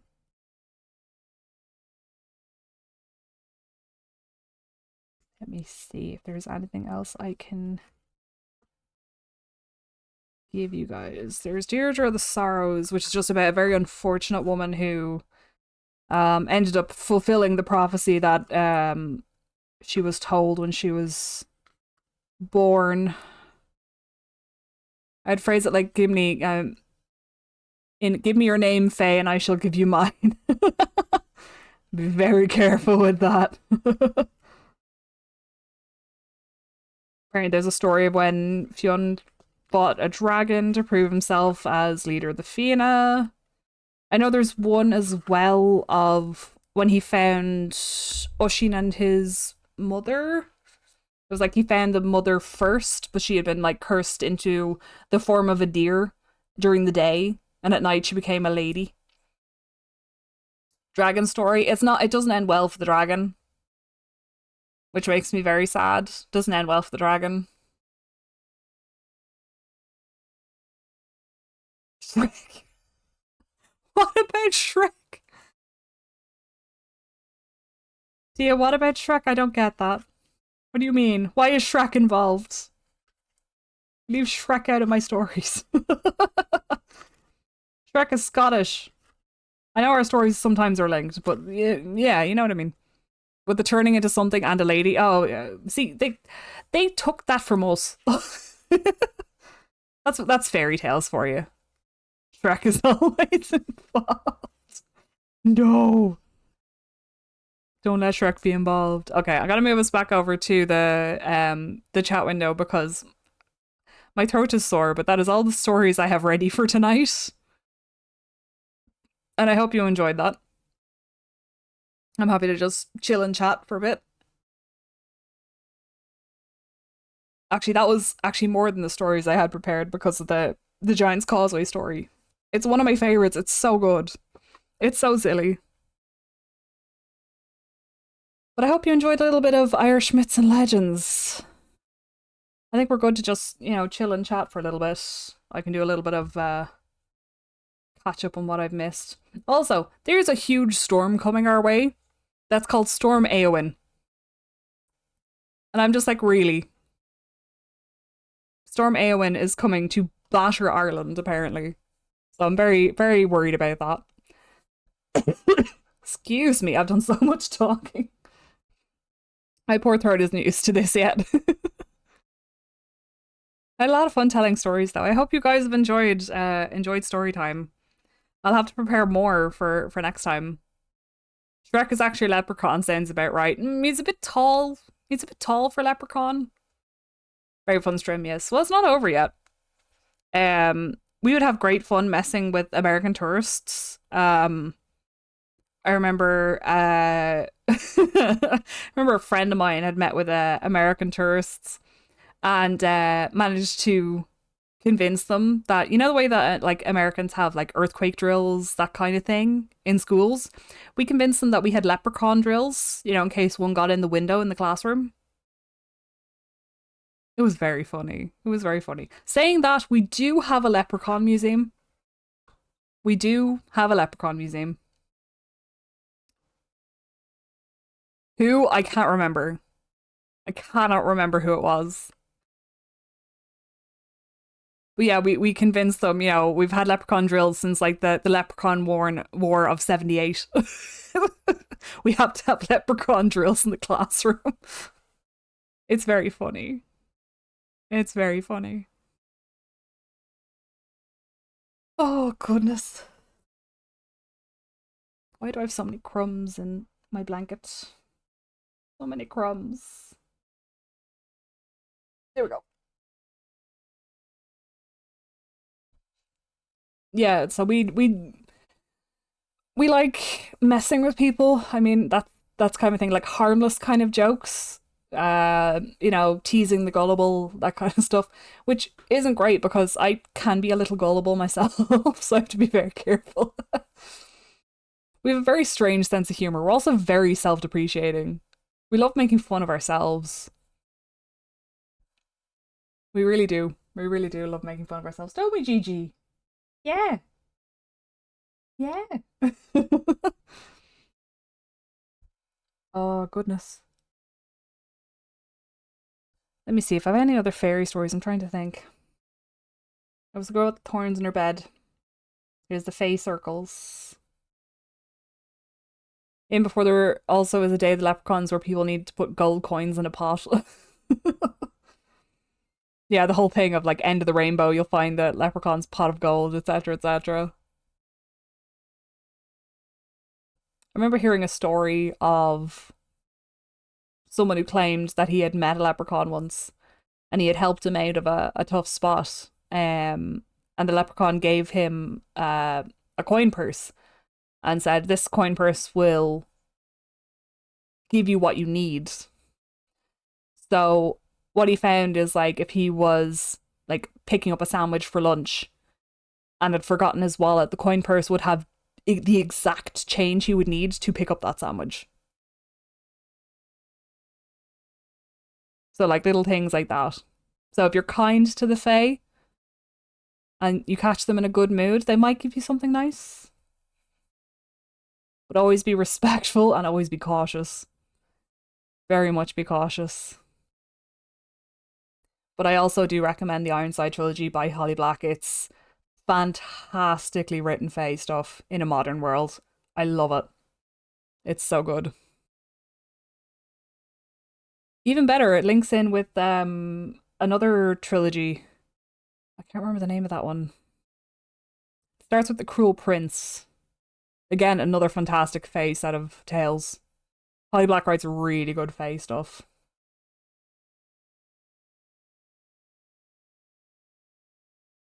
And if you want to know about gods and goddesses of the Tuatha Danann, I'll have to brush up on that. It's a little bit difficult to find. I find more stories on Fionn McCool and Cuchulainn, but trying to find stories on the Tuatha Danann gods and goddesses is a little tricky. I think maybe because some of them are so mixed into each other. I learned about the fairies and their shroom circles in RuneScape. You just need the correct code. You just need the correct codes. It's very funny. You just need to be cautious and respectful. Don't mess with the Fae. They will make you regret it.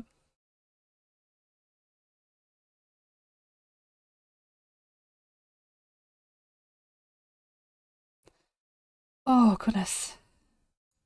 Yeah, this might be a shorter stream than usual because I'm I'm not used to talking for so long. Like, solidly, I'm not used to it. So it might take some getting used to for story time.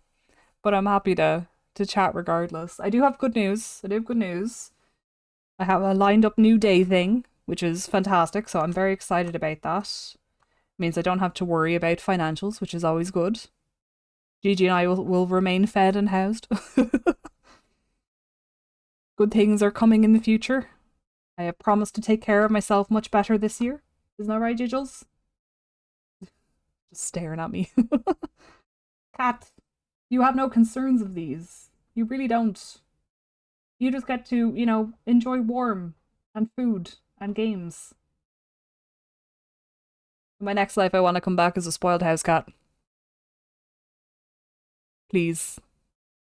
It seems so nice. It seems so nice.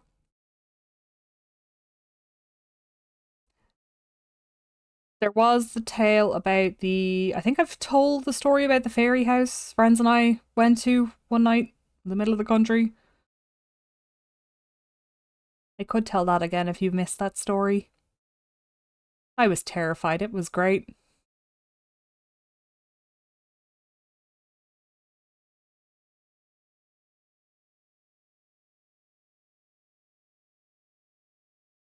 I mean, that story sounds fun. Were you not here when I told that story? So every now and then we do a get together with a big group of us, like my big group of friends of nerds, the nerdy friends, friends of nerds. Oh my god, my brain. Big group of nerds, all my friends.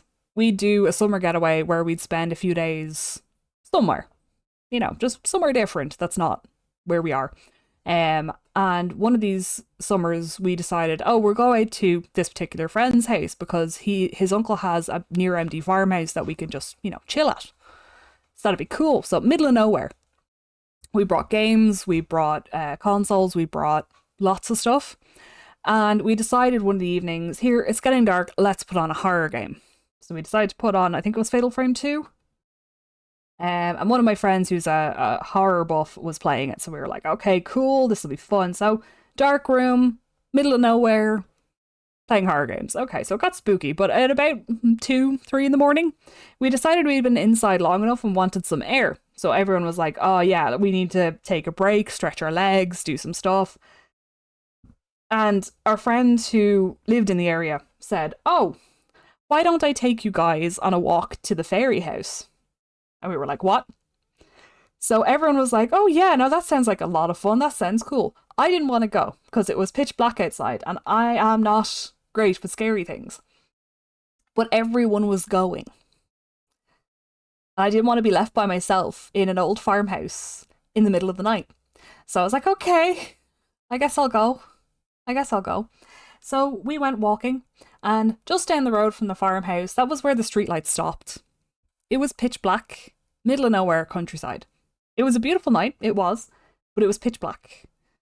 And our friend brought us round these streets and showed us to the ruins of this little cottage. This little, all you could see was the stone walls, broken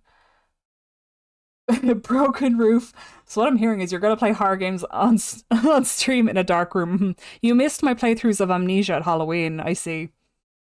I did complete Amnesia. It was terrifying. Anyway, fairy house. So we got to the fairy house and we were like, okay, what's going on here? Tiny old cottage. It had been there for hundreds of years. And he said the problem with this house is every time they try to rebuild it and get people to live in it, it goes on fire. It gets destroyed. Because something about the house has been cursed by the Fae.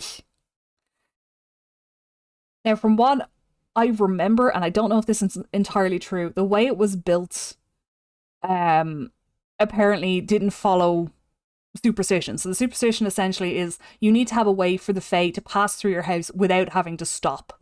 So if you don't build your house right with a way for the Fae to go through unhindered, it can cause issues. And this house was built wrong. So the Fae essentially cursed it because it hindered their progress through whatever it was. So the house just kept getting destroyed to the point that nobody would live in it. So it was terrifying. And of course, the lads in the group were like, I wonder if we can get inside. To which point I turned to my other friends and went, nope, I want to go back to the house. I want to go back to the farmhouse. Please, can we leave? It was terrifying. But yes, there are such things just out in the wilds of Ireland. You will just find ruins, that kind of thing. There are loads of historical landmarks, loads of these kinds of things. I mean, like, you've probably heard of Newgrange. Newgrange is an ancient structure. We don't know who built it or really why. We think it was a burial mound. But at the winter solstice, the shortest day of the year, the sun will enter the tomb all the way from the front door right to the very back at dawn. Like, it's so perfectly made, it specifically does that on the winter solstice every year. There's a lot of mythical and curious things around this country.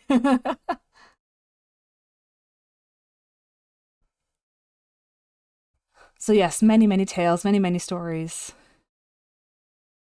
Do you guys have any curious creatures you might be interested in hearing about? Have you heard about the banshee? I'm sure you've heard of banshees. Banshees are considered an omen of death. If you hear a banshee scream in the night, it means someone in that family is going to die within... I don't know if it's within 3 days or like it's the next day. I can't remember. But there's generally... There's a death incoming. Like, there's a death imminent if you hear a banshee scream.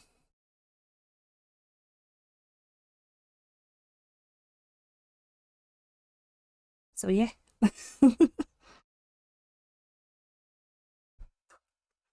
Let me see if I have any other stories. What about the Fuka? I think I have one about the Fuka. No, Gigi. Where did I put that story?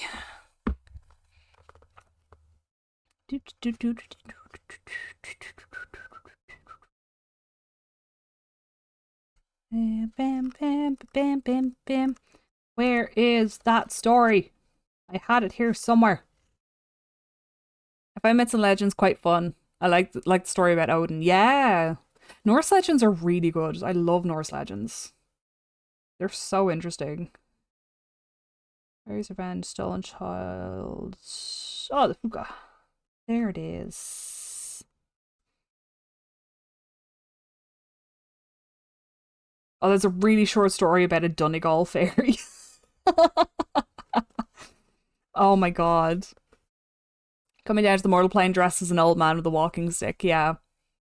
Is that the kind of thing of like he sees how people react to him as an old man? Punishes them in reaction?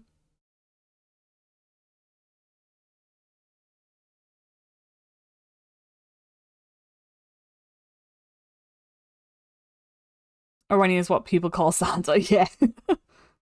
Okay, I have a very short story. About a Donegal fairy.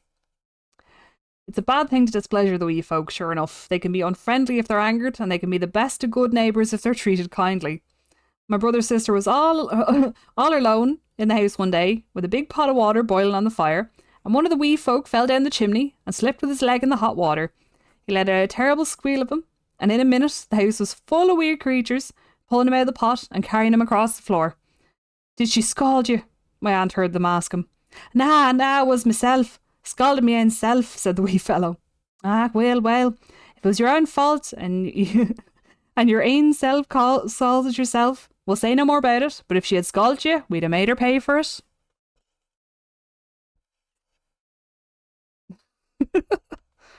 Fair funny. They have great stories. Odin is at the same time what people call the Krampus. Oh, fascinating. Absolutely fascinating. Okay, my voice is about to give out, so I'm going to call stream a little early. I hope you've enjoyed Irish Myths and Legends. It's been a lot of fun telling little stories to you guys. I'll have to come up with more for next time. But I really enjoyed this. I hope you've enjoyed the music. I hope you enjoyed yourself. Had a bit of a cozy time just listening to stories. And if you enjoyed it, maybe I'll do it a bit more in the future. I can retell some of them. I can find some new ones to give.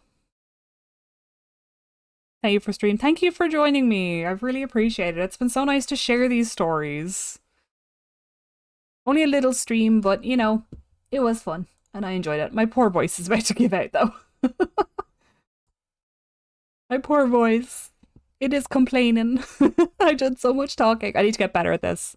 I obviously need to warm my voice up better. Need more Faye stories? I will gather more. I'll gather more stories for the next time, I promise.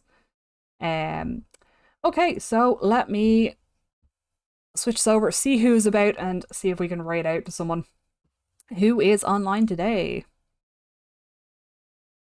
I will be back on Sunday for Blue Mage shenanigans, provided weather doesn't knock out power or internet on Friday, but we should be fine. Massive storm and all that. Who is online at this hour? Let's see. Ba ba ba ba ba ba ba ba ba.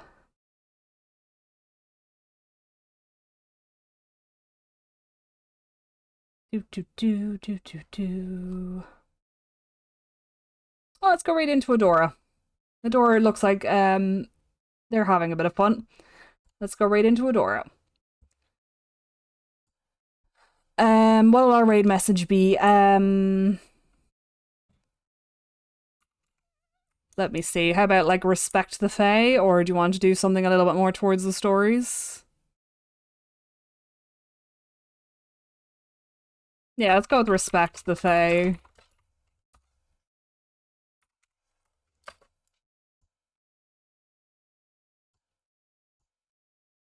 Respect the Fae is our raid message. And I will go send you over to Adora. I will see you guys on Sunday. Keep well, keep comfy.